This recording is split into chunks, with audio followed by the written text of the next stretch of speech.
listeners, to another powerful episode of Healthy Mind, Healthy Life. I'm your host, Avik, and today's conversation is all about the courage, mindset, and storytelling in the face of one of life's toughest challenges. Yes. And dear listeners, my guest today is, please welcome, Ray Hartjen. So, welcome to the show, Ray. Thank you so much, Vik. I appreciate the opportunity to be on the show. I love what you're doing with Healthy Mind, Healthy Life, and it's a real pleasure. So thank you so much for having me. Amazing. Amazing. Great to hear. And dear listeners, like before we delve deep into the discussion, I would love to quickly introduce you with Ray. So, Ray is a writer, musician, and the storyteller whose uh, professional journey has spanned decades, like from investment banking and pharmaceuticals to consumer electronics and SaaS. Yes. But in March 2019, his life took a turn when he was diagnosed with multiple myeloma, a rare and serious cancer of the blood. Yeah. So instead of letting it silence him, he found a deeper voice. Like he turned his experience into advocacy, resilience, and creativity. And his memoir, Me, Myself, and My Multiple Myeloma, it captures not just the medical journey, but the inner journey of confronting fragility, purpose, and perspective. And if that wasn't enough, he still performs music with his band, the Chronic Padres, and all while preparing for his third book to launch next year. Yeah. So, dear listeners, today we are diving into how Ray learned to cope with obstacles, embrace the growth, and, in his words, punch today in the face. Yeah. So, I'll not take much of your time, dear listeners. Let's get started. Welcome to the show again, Ray. Yeah, Vik. It's when it's interesting through the introduction, and thank you for that kind introduction. I it just brings me back to brings back memories and challenging memories at the same time, but also good memories. Mm. When I was first diagnosed with multiple myeloma, and for those of you in the audience who aren't familiar with it, it is a blood cancer. It's a incurable blood cancer, but it is treatable. And so when I was diagnosed, I was kind of led into the diagnosis by going through a series of ever sophisticated tests that culminated in a bone marrow biopsy. And then that bone marrow biopsy came back and told me that, told my doctors, my medical team, that 90% of my bone marrow was cancerous. And, it was quite a shock, although I kind of had some forewarning that, I was probably suffering from leukemia, lymphoma, or multiple myeloma. Actually having it confirmed was a bit of a shock. But you know, the induction treatment for myeloma is relatively consistent for almost all patients. It's a immunotherapy application of two different drugs, a steroid, and that leads up to a stem cell transplant. And Okay. I was just going to attack this like I attacked everything in my life, and that was very aggressively and forward. I was kind of relieved to get a diagnosis because that allowed me at least to fight. During the diagnosis period, I just been a pincushion, lots of blood tests, a very painful bone marrow biopsy, and finally, that was my chance to actually take medication, start fighting this disease. And Vic, after a couple of weeks, I was just absolutely exhausted. I went out to dinner with my wife and our son, and just sitting in the restaurant, I couldn't even read the menu. I was just tired. And, it was there that it kind of dawned on me, either it was that night or maybe it was the next day, is that, my whole being, my entire being of Vic was more than just my physical being. It was of course, my mental being, my emotional being, my spiritual being, and being a musician, and familiar with mixing boards, where you mix different levels of different things, different instruments, for example, in a recording. I began to recognize that, I wasn't so much, I was mentally exhausted, and that dragged down, that affected me physically, where I became physically exhausted. So, I began to recognize I was a whole being and I needed to pay attention to different parts of my being in order to be the best me that I could. And that kind of awoken in me a bit of a growth mindset. I know I knew that I was more than just my physical and mental being, and that my physical, mental, emotional, and spiritual well-being was all kind of connected. And if one area was strong, it might be able to lift a weaker area. And likewise, if one area was suffering, it might be able to, it might drag down some of those other areas. I kind of knew that intellectually, but when I began to kind of articulate that in my head, I discovered, Vic, that what else can I do by applying a growth mindset to my fight against cancer? And that led me to an exercise I'd like to just share with you very quickly, you and your audience. Is a timeline exercise that I think is going to set the foundation for the rest of our conversation. It certainly has set the foundation for the 6.5 years plus that, since my diagnosis. The timeline exercise is very easy. If you have something to write with and a piece of paper, you can do it that way, or you can just do it in your mind. Simple exercise. You just make a horizontal line from left to right. And then on the left-hand side, a little tick mark, and the right-hand side, another tick mark. So you have a segment. And then on the left-hand side, underneath that tick mark, you write the letter B, and that represents your birth. And on the right-hand side of your segment, your line, on that tick mark, put the letter D, and that represents your death.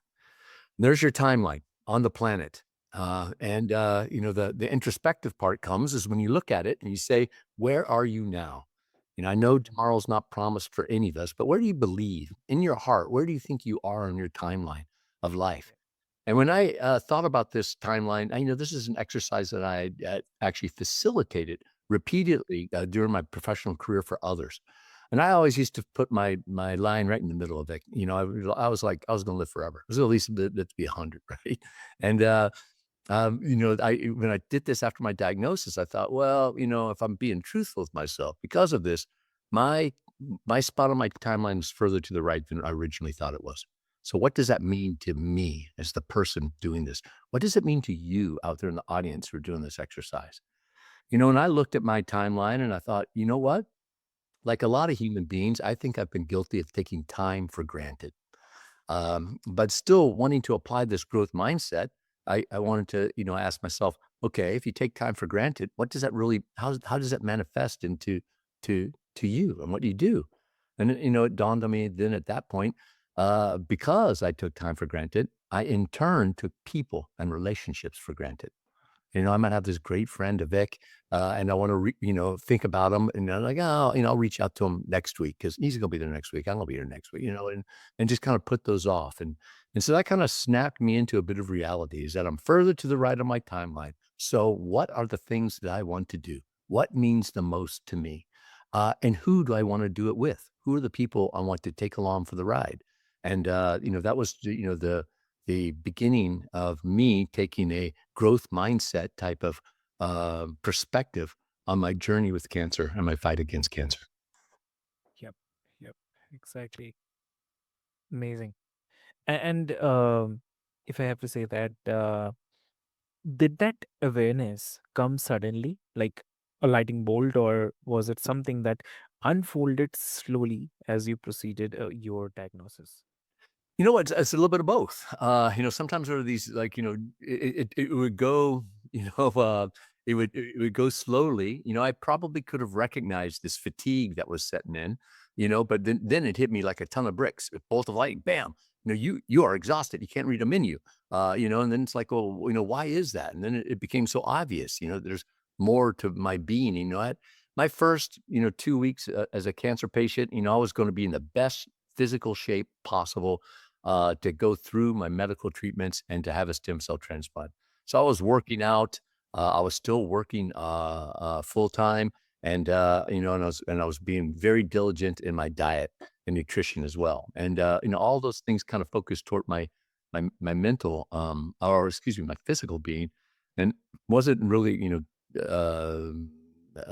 catering to the needs of my emotional well-being and my mental well-being, my spiritual well-being. So, that kind of like woke me up. And then, when I, wanted to, what else can I learn about myself through this process? A couple weeks later, it's like, hey, let's revisit this timeline exercise. And then, taking the time to not just kind of shine on with the timeline exercise. I mean, just could have stopped with, oh, here I am on my timeline. But, trying to approach it with this growth mindset and this beginner's attitude. Remember, Vic, when we were children? When we were children, we would go out every day and just discover. We would, we didn't know anything. We hadn't experienced everything yet. And so we just would go out there with this open mind, this beginner's attitude, and kind of soak in this information and learn and discover. And, as we get older, we tend to think we know it all. I'm using these little air quotes here, I was, fortunate enough for me is that I kind of snapped Mhm. out of that. And, what else can I learn about myself? Going through this journey. And sometimes they're little lightning bolts of realization. Other times it's slow learnings, like I've had many times in my life where you you just learn through experience. Amazing, yeah. I mean, I think like I find that powerful because so many of us only think about the mortality like when it's forced on us. And your words actually, uh, I'd say, um, remind us that appreciating time shouldn't be a kind of crisis reaction. It should be a daily practice, right? So, Absolutely. I had a conversation a couple of weeks ago with somebody who had a cancer scare. They were going through some diagnostics, and cancer could have been the possibility. Luckily for them, fortunately, it wasn't. It was something else, something treatable, and was able to deal with it. But they used that, kind of like this pending crisis as an inflection moment in their life, for them, to begin to think about, their mortality and also what was most important for them and who was most important to them. And, one thing I like to encourage all listeners to do is, take that time. Don't make it a crisis. For me, I was on like a happy road, right? But I was doing things, the same thing I did one day would be the same thing I did the next day. And, I was kind of losing sight on those things that are most impactful to me. And when you do that, and some of these things are like family and friends, right? And so here I am kind of wed to a career. And sometimes you have to, it's that work-life balance conundrum, right? And when you really value, let's say your family life, but then you say you value that, you believe you value that, but then you spend all your time at work away from your family, that causes this internal strife, this internal conflict. It affects your Mhm. peace of mind. It affects your joy, right? And so, I encourage everybody out there, really try to, actively and very strategically understand what's most important for you, and then live your life in that direction. Don't wait until a crisis comes about, because then it might be too late, right? And every day that passes is an opportunity that goes away. So, try to figure out what's most important for you, and who's most important to you, and then fill your days with those people and with those activities, and you'll find yourself being more rewarded at the end of each day. Have that sense of inner peace, that sense of joy, that sense of satisfaction, which is what we all want, right? Exactly. Exactly. Wow. So, I was wondering, I mean, like you came up with the mottos like, if not now, then when? And punch today in the face. I mean, these are really bold, almost defiant. Um, so, how did those phrases become the anchors for you? Yeah. Say. It's a good question. I'm a musician, and you mentioned performing Mhm. with my band, the Chronic Padres, and also doing some things on my own as well. Starving musicians, man, we're always looking for a way to make an extra buck at gigs, right? So, one way is t-shirts. Put the logo on the front, put cool little saying on the back, and so I'm always kind of on the look for these mottos. And when I kind of went through that timeline exercise, one of the things that popped up to me was this idea of, if not now, when? I'm taking time for granted. There's things that I want to do, but I've always just kind of put them off. I took every tomorrow for granted, next week for granted, like sometimes years or decades. It was, like a lot of humans, it's one day I will dot dot dot. And a good example of kind of using the motto of, if not now, when, as a motivator is, if I have 4 published books now, think of 4 stories that I wanted to tell, with the 5th, coming up in about 4 weeks. to be published. My very first novel. It's called Outflanked, and I'm super excited about that. But Mm. that was one of those things that just kind of manifested itself around if not now, when. And it started off with the first book right over my shoulder here, Immaculate: How the Steelers Saved Pittsburgh. A good friend of mine had this idea for this book for decades, and he would talk about it. He talked about it with me for over a decade. And finally, I just grabbed him one day and said, "Hey, Tom, if not now, when? I mean, you want to tell a story that's almost 50 years old? Let's do it. Let's get started. And if we should ever veer off of your vision, we can course correct." And Vic, a year and a half later, we had a book. We hadn't veered off course at all. It was exactly what he envisioned, and I'm super proud of that book. And that book, like I said, has led to 4 other books, super rewarding. And in turn, thinking about if not now, when, that led to another motto for back of another T-shirt, and that is punch today in the face. And that's just an internal motivator for me. I want to really use up today. Today is a gift for all of us, Vic, and we know that not everybody receives the gift of today. So how can we honor them? How can we honor the day? And how can we honor ourselves? And that is to make the most of this opportunity that we have. Seize the opportunity of the day. And for me, if today was personified, I want to grab, today's attention. And if you've ever been punched in the face, that immediately grabs your attention. I want today to know that I was here. I want to use up the opportunities for today. And as I'm laying in bed at night, about ready to go to sleep, I want to kind of look over figuratively to tomorrow and say, I'm coming for you next. So if not now, when? Punch the day in the face. Those are both just motivators for me to again focus me on accomplishing what I want to accomplish with the people that mean the most to me. Yes, exactly. And like also, I was the most important part about the memoir, me, myself, and my multiple myeloma. So uh, it's not just about the cancer, but it's all about the storytelling as a way to cope. So, what role did writing play in your healing process? What do you have to say? Yeah, another good question, and thanks for asking it. For for me, soon after I was diagnosed, within a couple of weeks, I went to a patient support group meeting for all cancer patients and some caregivers in there as well. And those brave cancer fighters kind of taught me how to be a cancer patient, right? How to look at things, that, recognizing our fears and our insecurities, and just being open. And they helped me in my time of need. And soon thereafter, I dedicated myself to being just like them. I looked to them as being role models. I want to be like them. I want to be that person that can help patients and caregivers and allies that come from behind me. And when I was first diagnosed, I was, had the pleasure of participating in some interviews, print media interviews, and also some video interviews. And through that, patients and caregivers are reaching out to me on social media, which is super cool. And but I thought, is there a way that by dealing with these patients one at a time, it was like a one-to-one aspect. Was there a way that I could do it one to many?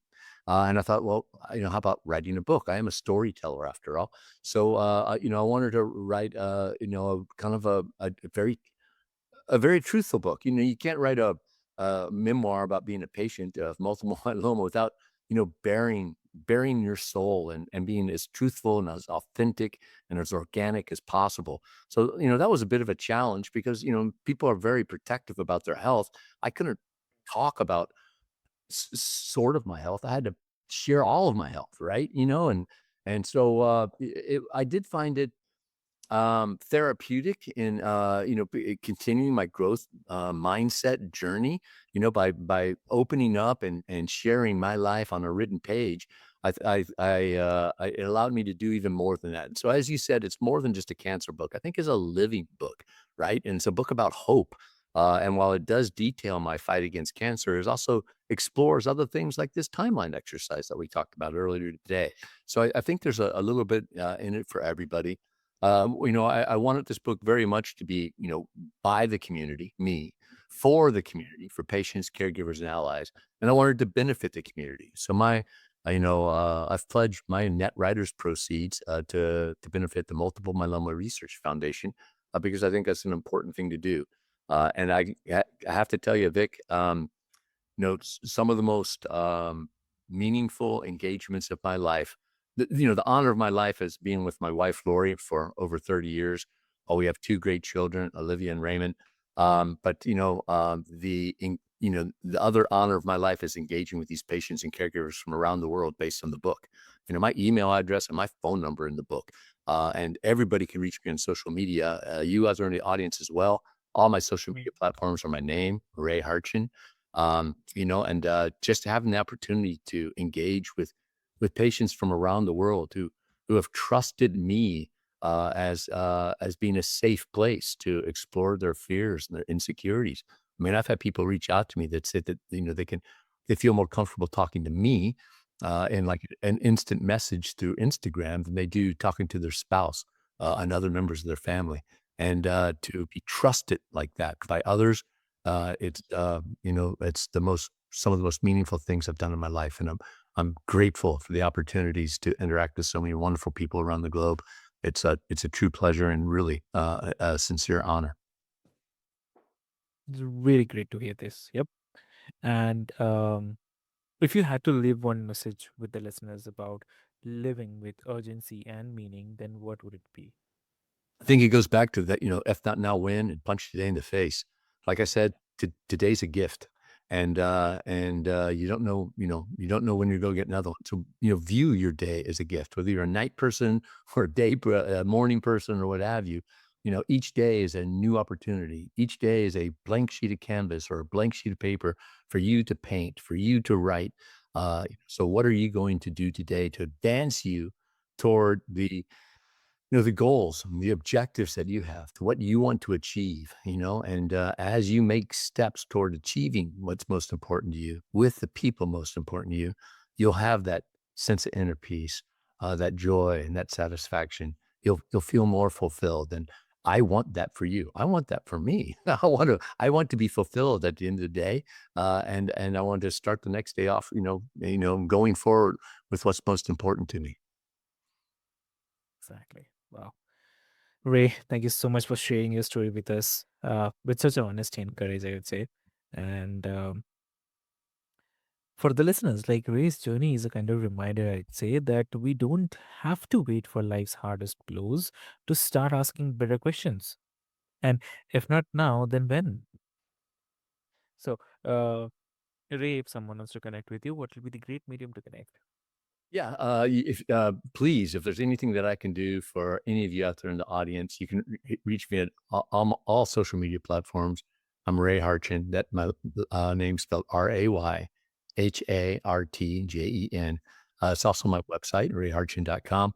I'd be happy to answer any questions or share insights that I might have. Anything that I can do to make your day a better day, please, by all means, reach out to me. I would love the opportunity. And Vic, thank you again so much for having me on Healthy Mind. Like I said before, I love what you're doing here. You've been doing it a long time, and it's a real honor to be able to have this conversation with you and your audience. Okay, that's really great. I feel like it's an achievement for me, definitely. I mean, it's really great. And also, dear listeners, Ray's memoir, Me, Myself, and My Multiple Myeloma is available. And I encourage all of you to pick it up and just for the story of illness, but for the story of resilience, growth, and the power of music, writing, and the mindset. And dear listeners, I'll put all the links into the show notes for easy reference so that you can easily reach out to Ray. And until next time, this is your host, Avik, reminding you to stay mindful, stay bold, and don't just live life. Punch today in the face. So thank you so much. Yeah.